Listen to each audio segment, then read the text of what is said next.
It's Tuesday, November 14th here at the West End Gun Club. Just set up some targets out here on the upper range. Some steel at 305 roughly, and then a 100-yard paper target. Wasn't really going to do much today on my day off from work, but I wanted to come out to the range to test out a new piece of kit. And if you follow my Instagram, you already know what it is, but I busted out the Labradar, I busted out the Magnetospeed, and I busted out this new Garmin Xero C1 Pro chronograph. This has been all the range as of late, past few weeks actually. It's been talked about on social media, YouTube, etc. Everybody is pretty much raving about it. I did not get a advanced unit. I'm not like one of those higher volume YouTubers or social media or industry folks who were able to get the Garmin Xero C1 Pro, I think long in advance, because they were testing it. I think they were in embargo, because that's usually what happens with a lot of tech products that come out.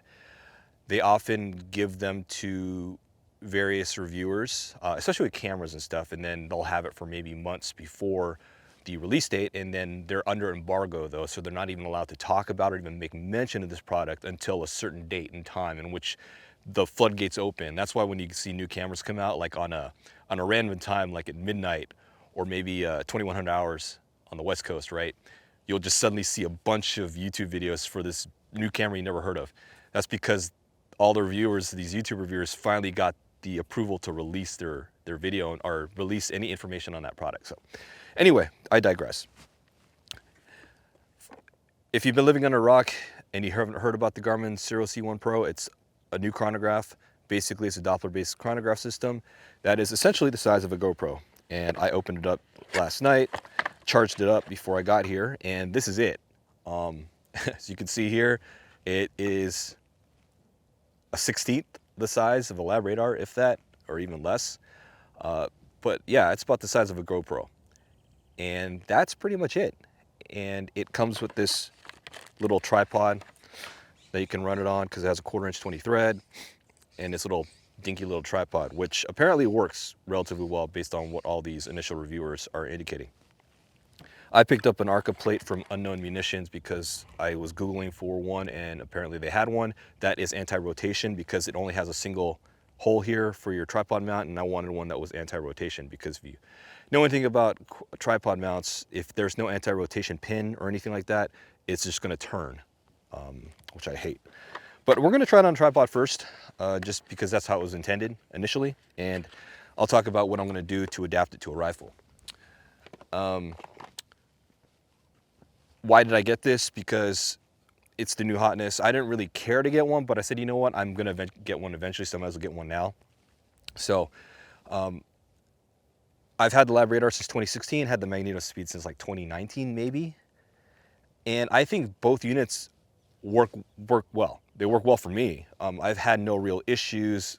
Rimfire is a little exception here with the Labradar, but I've had no problems that a lot of people I've had none of the problems that people complain about. However, we'll dive into a little bit about whether or not the Labradar is obsolete with this new Garmin product that just came out, but we'll talk about that after I just go ahead and get up and running. Let's shoot some rounds. I did bring my 6.5 Creedmoor. This is my NRL Hunter build, which I am registered for a match. I registered for the very first match of the year. That's in Arizona, so we'll see how well that goes, or how badly that goes. But I did bring ammo for it. I think last time I went to Palmdale, last month or 2 months ago, I was testing my regular load that I established, but I acquired CCI mil primers, and I have some of those. So I'm gonna go ahead and do re-chronograph those and see what they compare. And it's a good time, since I have all three chronographs. I'll have all three chronographs set up, and we'll see what my velocities are, if there's any difference between those two primers. I think there was a slight skew, maybe 5 to 10 feet per second faster with the mil primers, but we'll go and just try that out this morning and see how it goes. So I didn't read too much in the manual, and I was able to figure things out without reading the manual. There's just 4 buttons on the top. That's all. It's not a touch screen. And so your instinct is to touch it, and if you're wondering why the screen looks like this, it's because I'm Asian, and so I left the plastic covering on here that came with the factory. It'll peel off eventually, but we'll go ahead and roll with it with this screen cover on. Basically, just navigate the menu up and down and then enter. And I believe you just hit new session, okay for new session, and then rifle, obviously. And then you have two ranges, 600 to 1700 feet per second and 1700 to 5000 feet per second. 6.5 Creedmoor, we're gonna be shooting well above 1700 feet per second. And it just says rifle alignment needs to be 5 to 15 inches from the barrel and then 5 to 15 inches from the muzzle, which is an interesting spec that they have here. But we'll go and just relatively line it up. Interesting, this tripod, I don't think the tripod has any sort of elevation or adjustment for angle, but we'll just try that out and see how that goes. I do have a muzzle brake, so I'm gonna have to put it a little bit forward of the muzzle, or like next to the muzzle rather, because it blows back this way. And that's why I have my Labradar up in front of the muzzle, because it'll just concussion out that way. I don't know, I think we're lined up there. I actually didn't line up my Labradar though, so we'll go ahead and do that right now. It's lined up relatively well. Close enough. Okay, Magnetospeed, gotta bring that online.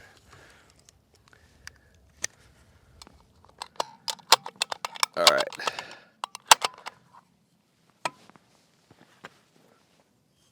Oh wow, this is a software update? Crap. Should we do it now? Do I need to have internet connection? That's the real question. Let's go ahead and do it. Why am I trying to touch the screen? All right, cool, we're done. Let's go ahead and get this started here. Okay, rifle. Okay, and then we're active. Let's go ahead and get the Labradar up. Orange light's on. I guess we're lined up. Magnetospeed is on. Let's go ahead and fire a couple rounds here.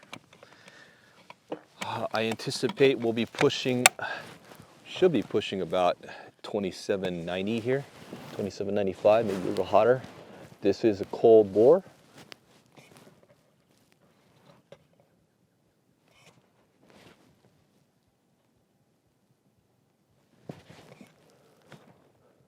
All right, let's see how this goes.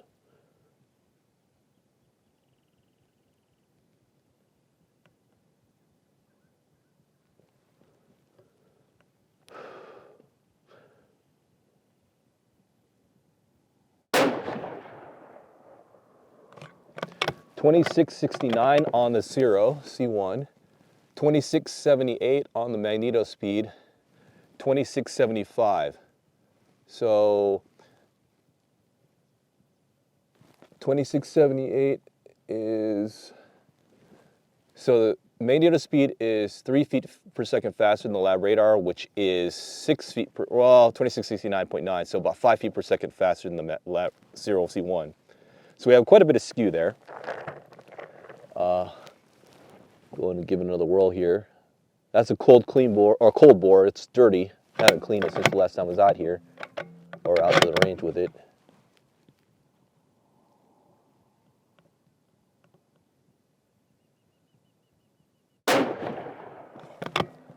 $26.79.1 versus 2690. That's about 10 feet per second skew. 2685 for 6 feet per second slower. So the C1 is recording slower. Yeah.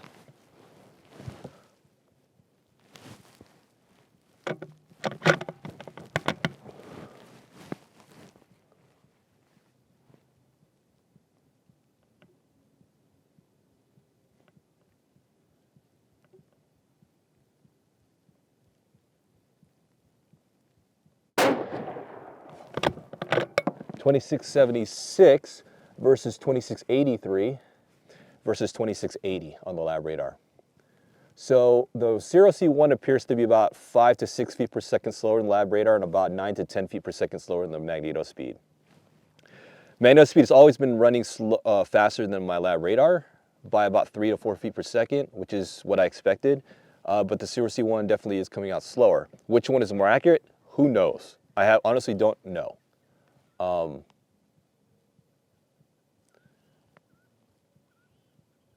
Interesting data though.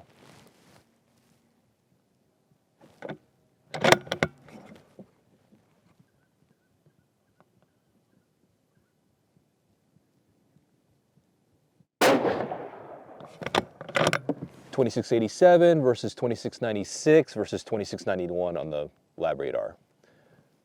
So still roughly 4 feet per second less than the Labradar and 9 feet per second less than the Magnetospeed.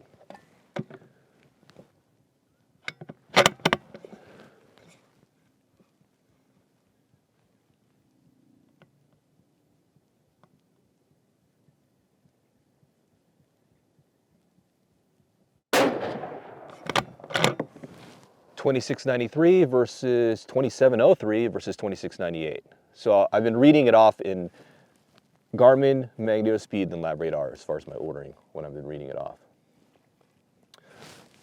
But so far, without any tinkering, and I just sort of aimed it down range and didn't really look at it, that looks pretty easy to use as far as the Garmin. Lot less tinkering than with a Labradar, which requires a lot of reading of the manual to get up and running. The Garmin is just open the box, charge it up, and go, in my opinion. If you can use a smartphone, you can just get up and running with a Garmin. But we have our data here, and it says, so I have it set up. I know you can read SDs and ESs, but right now I have the default display, which is going to give you your last shot, and then on the bottom display gives you the min of the string, the max of the string, and the average. So right now it's a 2681.2 average, which has been thrown off by that very first slow shot. And let's go back to the Magnetospeed here, and then the, sorry, Labradar and the Magnetospeed. So 2681 average. That doesn't make sense. Why is this 20? I think there's some math is off here. The Garmin says average of 2681, while the Magnetospeed is average of 2690. Labradar has, oh, sorry, there is a skew though. Sorry, there is a slight skew. So this is going to be 10, it should be 10 feet per second slower. So that's correct. 2681 average on the Garmin, 2690 average on the Magnetospeed, then 2686 average on the Labradar.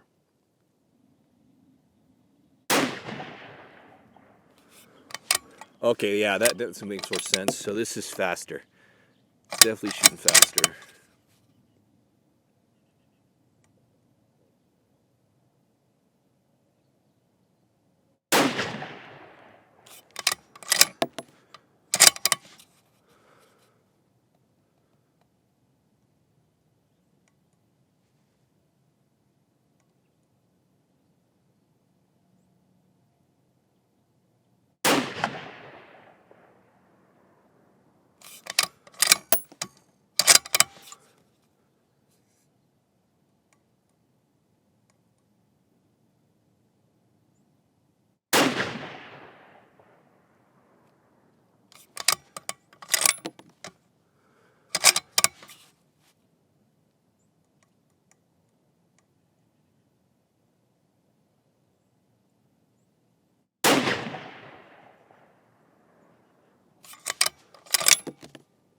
Okay, 5 rounds. So yeah, it's definitely faster, about good 10 feet per second. Oh, that's actually 15 feet per second faster on average. Interesting. Didn't realize the mill primers are that much hotter, which might be better for colder weather. So 2700 average on the Garmin, 2709 average on the Magnetospeed, which is 9 feet per second difference. And then average of 2714 on the Labradar. So 2705, 2709, 2714. Oh, sorry, 2705. Sorry, I'm reading it. 2705. 2705, 2709, 2705. So these were averaging the same actually on the second go around. Interesting. Okay. Now we're down here at the Rimfire range to test out the Garmin Xero C1 Pro with a Rimfire gun. Got the Voodoo set up with the Labradar, Magnetospeed, and then I need to go ahead and set up a new session on the Garmin, which we're going to go ahead and do right now. Rifle, Then you select velocity range. This is going to be under 1,700 feet per second. And then I think we're aimed down range relatively well. So let's see how this goes. I have my Labradar set up in the typical way with the microphone sensitivity set up a little bit high and set for handgun mode, which is going to get you that lower range. Then the Magnetospeed, I just set the sensitivity to one of the higher levels. But let's go ahead and, oh great, I rim locked on the first round.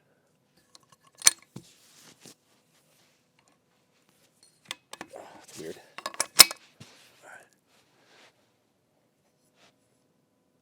I just cleaned this rifle, so it's going to be a very clean barrel and cold bore.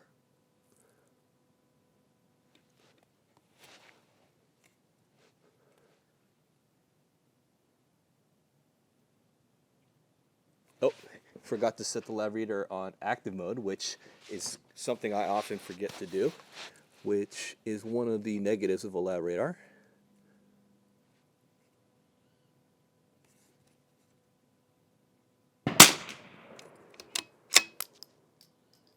And Labradar did not pick up my round. The Garmin did, of course, and the Magnetospeed did. So, which means I need to probably adjust the sensitivity, maybe.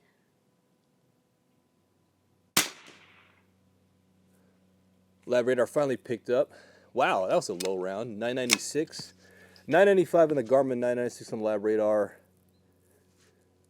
1004 on the Magnetospeed.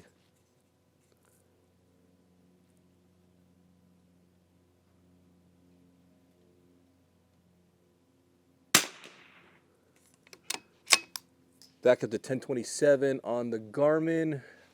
Sorry, I can't read my Magnetospeed it's so dark there. 1033, so 1027 Garmin, 1033 Magnetospeed, 1028 Labradar. Sorry, it's not going to be on camera, but I'm going to have to move this up so I can see the Magnetospeed, which is very difficult to read from far distance compared to the Garmin, which is a better readout.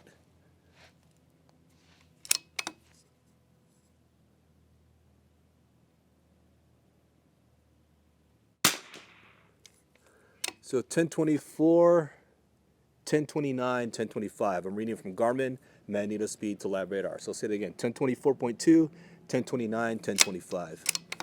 Center X is shooting kind of slow this morning.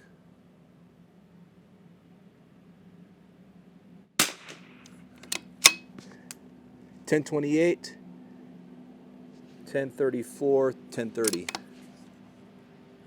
So there's a little bit of skew between, it varies in the skew as far as the velocity readings between each unit.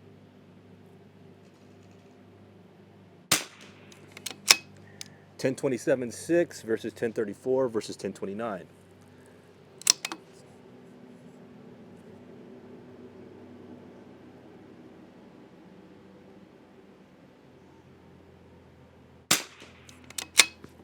$10.18 versus $10.25 versus $10.20.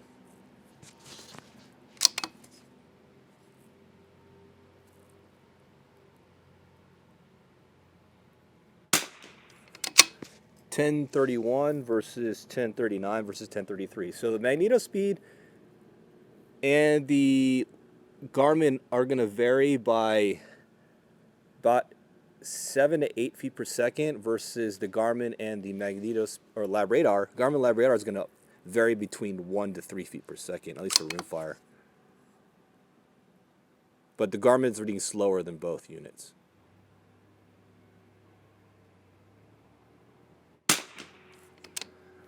$10.36.4, $10.41, and $10.36. So that time the Garmin and the Labradar were equal, relatively speaking.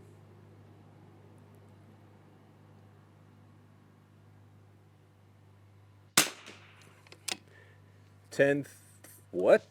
Okay, 1048, 1054 versus 1048. So now the Garmin and the Labradar are kind of in sync, while the Magnetospeed is about 6 feet per second faster. I think my gun is seasoned, but the barrel might be seasoned. That was 10 rounds on a clean bore. So we'll go ahead and shoot another 10. See if the velocities start to creep up. It should hover in the 1045 area. It's not that cold, so it shouldn't be that slow.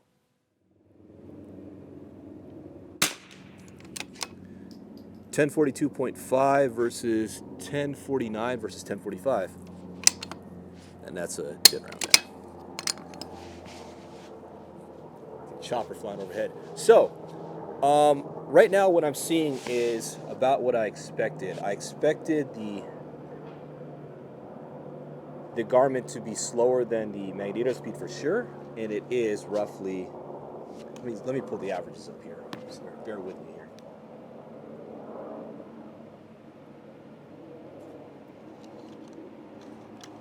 You can do you got averages right there. So, Garmin has an average of, gotta take my glasses off, sorry guys. Average of 1034.5 right now with the 20-shot string versus an average of 1040 on the Magnetospeed. So that's roughly 5.5 foot per second skew, where the Garmin is slower by 5.5 seconds, or 5.5 feet per second, sorry. Then the average with this has only got a 19 shot because I missed that first round on the Labradar. We have an average of 1035. So the average of 1035 is equal to 1034.5 on the Garmin. So these are about the same. The Magnetospeed is skewing faster, as I expected. So the data looks good. At the Rimfire, at the velocity range, what we're playing at here, at the 1,000 feet per second, it looks like there's not much deviation between the the Labradar and the Garmin. Labradar and the Garmin, close to equal. I've seen them where they're reading the same, if not, the Labradar is about 1 to 2 feet per second faster, which is negligible. However, the Magnetospeed is definitely skewing faster on its readings, as I have always seen between the Magnetospeed and the Labradar. But now that we've tested out the Garmin in both Centerfire rifle and Rimfire rifle with that mini tripod that came with, I'm going to try it on the people call this a diving board. I refer to it as just like the top scope ring mount. I don't know where diving board became a terminology people have been using. Ever since that Vortex Impact 4000 came out, they've been just calling it a diving board. So, but I have this really riced up Picatinny to Arca clamp, and I do have an Arca base plate for that Garmin. So let's see if it works. It's going to be it's like 2 feet behind though, and it may not work. So we'll just try it anyway. So I mentioned earlier, I have this Arca base plate made by Unknown Munitions, and it's anti-rotation. So you have a single screw here. So what happens when you have a single screw holding a plate on, usually it'll rotate because of just torsional force. But they added these anti-rotation like lips that matches up to the case, the outer body of the Garmin Xero C1, so it should not rotate. Well, unless it completely shears off the case, but shouldn't rotate. Generally, you would hope that they would put like a anti-rotation hole in there, because usually they do. Most like cameras will have like the 1/4 inch 20 thread screw, and they'll have like a small divot or like a hole there that you can put an anti-rotation pin. There's really no standard for that, which is why some clamps or plates don't even have that. But it's nice if it's just offered, because you can always customize your own plate. But got this on here, and we'll just throw it on the rifle. It looks like I'm trying to struggle with where my feet placement are, because I have this tripod set up right on top of me so I can get the Garmin in view. But we got the Garmin mounted up top on the Weed Air mount, which I have a diving board, quote-unquote night vision rail, or whatever you want, or laser rangefinder rail. But we'll go ahead and see if this works. I'm not sure if it's going to pick up the round. Issue at hand is we do have that scope cap is flipped back up. It is flush, so hopefully, oh wow, that read that. It actually picked that up. on the Doppler at 269. Interesting. Let's go and reset that. Is there an easy way to wipe that value? Let's see. Okay. Can I delete? So let me delete. No, does not. Oh, well, it does. Let me see. Sorry, we're learning this stuff as we go. Oh, we can delete. Cool. All right, so let's go back one. Ah, very intuitive to use. I will say that.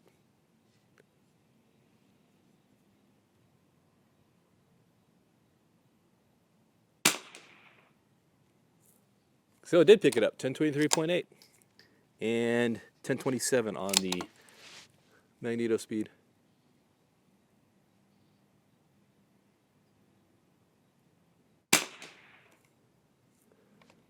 $10.33 versus $10.40. Shot error? Of course not, because there was no shot.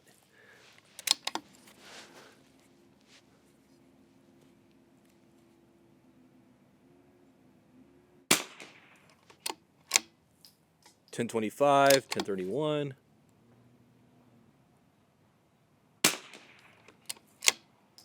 $10.42.9, $10.49. I'm just going to go and race through this because I just want to make sure it picks up all the shots.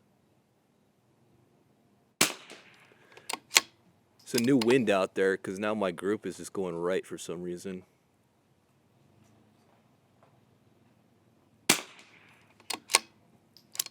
$10.8. Wow, that's weird.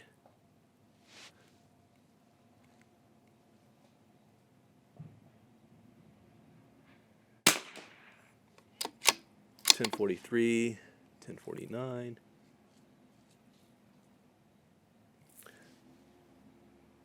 Let's go back left.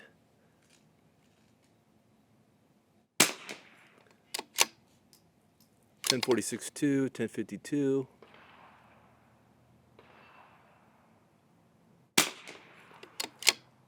$10.04.3, $10.10. Man, this Center X is not performing very well right now in terms of SD.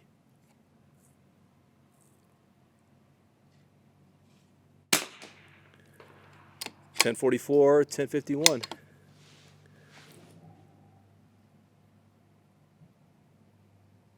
Huh. Okay. Well, other than the fact that my group opened up, don't know why. Looks like the Garmin is really cool. Your mounting options here are quite. Looks like you're going to be very versatile. If it works at this position, even with the scope cap in the way, that's pretty impressive. But yeah. Now, not sure what else to say here right now. I'm going to go ahead and shoot some rounds off camera, and we'll wind this down because I was here for a little bit, but I didn't plan on doing much other than test out this thing. But let's go ahead and shoot a few more rounds, and we'll wrap this up. I'm all done shooting this morning, and I got a good test run in with the Garmin Xero C1 Pro chronograph. My initial impressions were just this range session alone. I will have to say that this is an awesome chronograph unit. As an owner of a Labradar and an owner of a Magnetospeed, right out of the box, the Garmin is so simple to use. Like, I just skimmed through the instructions really quick, but I didn't really read too much details. The menu system is really intuitive. Like earlier, I had to delete a shot, and I just magically found it. It wasn't very difficult. No like finicky button presses, like holding down just to arm it like you do with the Labradar. I mean, it's just so simple to use. You don't need to really read the manual. However, read the manual so you just understand how the unit works, and less fumbling around. But it didn't drop any shots. Granted, I only fired 25 Centerfire and maybe roughly 75, 80 rounds Rimfire, but it picked them all up. I used a little mini tripod it came with, and I also mounted it up top here for Rimfire, and it worked fine. Even though the alignment warning said you want it like anywhere from 5 to 15 inches from the muzzle, this is about 18 to 20 inches, maybe even 2 feet, but it read it just fine, no problems. So your mounting options is going to be very versatile. Right now I went on top of this scope mount, quote unquote the diving board. If you have like side pick rails, it'll work there.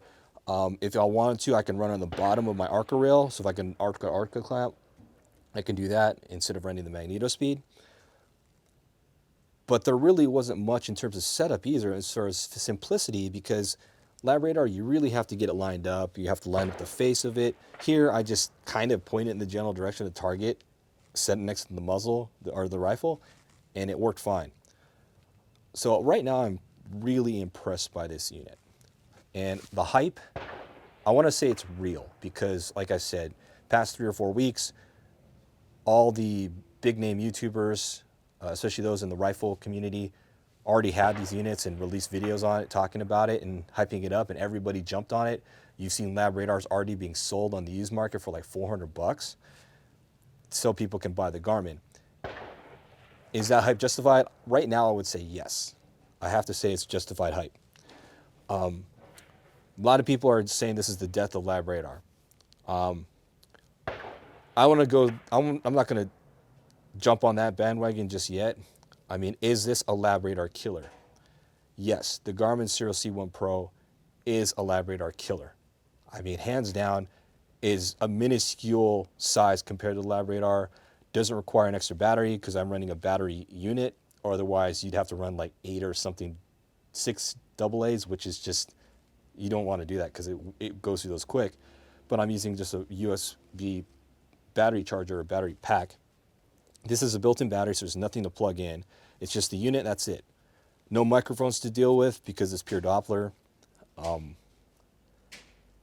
Yeah, it's 1/16 the size, roughly, if maybe even smaller. The setup is simpler, the mini system's simpler. I didn't even go through the Bluetooth yet because you can hook it up with Bluetooth. I did do that just to pair an app, but I didn't even bother to use it. But barring that, even without Bluetooth, I think it just works great. And earlier this session, it did a firmware upgrade. You know, it got loaded somehow after I paired it up, and I never saw it, but I upgraded it here and it only took a minute. Didn't have to pop out a memory card. Although we'll have to get into a further review later because I already know that there's you have to plug this into a computer because the files here are proprietary. And I may write a program to translate those files once I learn like what the format is.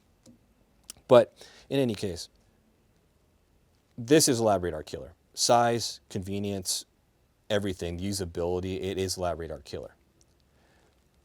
Now, is the Labradar obsolete? Is it dead? I want to say no. This is still a valid unit. Granted, if this didn't exist, if you didn't see the Garmin at all, people would still be buying a Labradar. It's either that or the Magnetospeed. There's those newer ones. I can't remember who that company is, FX or something. I can't remember. They make a smaller unit, but that thing's like $1,000. There's a couple new players on the market recently. They were coming out with some radar-based chronographs, but they were a little bit more expensive than a Labradar. And there's also the bullet seeker or bullet tracker. I can't remember what it's called, but I heard bad stories about that. And that was about $1,200, I think, $1,000 to $1,200. So those aren't really threatening the Labradar, but this is pretty much threatening. It's pretty much just going to destroy the Labradar as it is right now. This is $599. This is like $550 or $599. It's also the same price, if not $50 less. I will have to say that right now, the Labradar at that price point it will be obsolete. However, if Labradar drops the price, slashes it by 40%, 50%, Labradar would probably still be viable. And price aside, this is still a viable unit. I think that's the only thing killing Labradar right now is the fact that the price point has just basically been crushed because of the Garmin price point, the Garmin pricing rather. So we'll see what Labradar does. Whether or not it accelerates them to do a smaller unit for less money than they're pricing it at now, that will determine whether or not Labradar survives. But this is still a usable unit. Granted, it requires a lot of understanding because I've owned it since 2016, and I know how to use this radar unit for my rimfire purposes, my centerfire purposes, or even handgun. So I understand how to use it. But if I gave anybody, a brand new owner who doesn't have Labradar or a Garmin Xero C1, if I handed them both chronographs, hands down, they're going to use this thing really easily. They're just going to jump in, turn it on, hit a couple buttons, and go. This does not have the same ease of use in terms of ramping up and learning curve. So a lot of things going for Garmin, and at that price point, it's destroying Labradar. If Garmin priced this thing at $1,000, I think we wouldn't be having so much of a discussion. I think people will be complaining, oh, the Garmin's too expensive. Why can't they price it lower? And then I'll just stick with the Labradar. If that had happened at Garmin at $1,000, we wouldn't have so much of an exodus from the Labradar. But now, given the pricing, that's why we're seeing everyone ditching their Labradars. Anyway, I'll probably write up a review or my thoughts on this, but there's already reviews out there on this thing. This has been out. People have had this for a lot longer than it's been on the street because, like I said, there were some YouTubers who got advanced units. So they've already had plenty of time, and so they've already formulated reviews on this. I'm just your regular Joe Schmo. I'm like everyone else, and I have to wait to get one from a retailer or a dealer. So, but I don't think I'll write a full-on review. I'll probably more write a comparison type of article about these 3 units specifically, since I have so much time with the Labradar, so much time with the Magnetospeed, and now time with the Garmin, or I will have some time with the Garmin, that I can write a relatively decent comparison on why I think these units are still viable in their own right. And while the Garmin is probably going to be the better of all 3, of course. Anyway, that's it for this range session. I'm going to go and clean up a little bit. I'm going to tend to some targets in the container, and then we'll head out of here, and I'll go run some errands because it's only 9 o'clock right now. So anyway, that's it for today, November 14th, Tuesday here at the West End Gun Club. Thanks for watching. I'll see you in the next vlog.